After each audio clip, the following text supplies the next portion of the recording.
All right, so I've repositioned the camera so we can take a closer look at a month, and I'll explain to you the numbers that are behind me.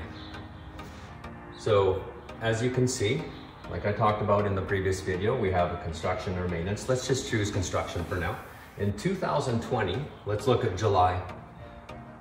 2020, our actual gross profit for the month was $50,100.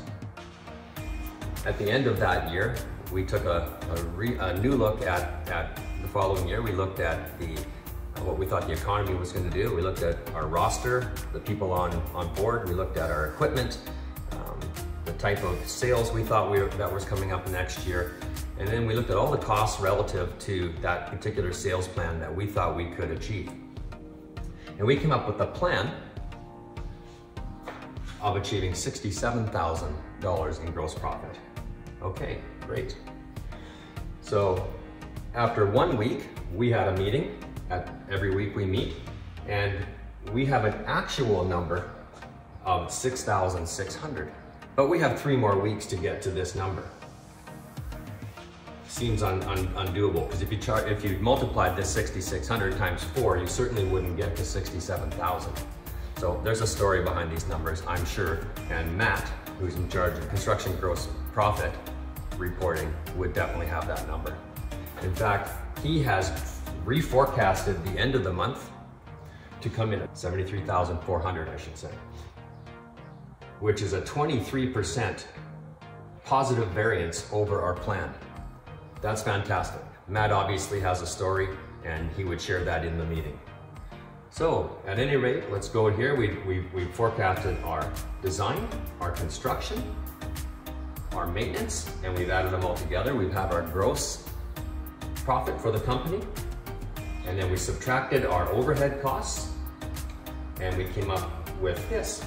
Our 2020 actual was $45,100 in the month of July. We forecasted and made a budget plan for $60,300. Our forecast is $80,000 for the month. That's good news for us. We're above plan, which means that we're all doing well or doing something right. And then we took it down, looked at the end of the year, not the end of the year, end of the month, but year to date. Last year we had $94,600, and we know while we were low last year, we had a lot of big repairs on equipment. So that story is already in our minds. We were planning on $157,100, and we're forecasting $175,000, which is an 11% positive variance over plan. So that's what we do. Once we see these numbers and we understand, we then turn to our commitment board and we ask ourselves, is there something we can do to move the needle closer to a win, or do we need to relax for a bit because we've been pushing hard? The numbers are stories about people. The most important part of this is forecasting, because it really doesn't matter where you were, it really matters where you're going. And that's the only thing we can influence anyways. So that's the numbers in a nutshell, and please ask questions whenever you feel like it.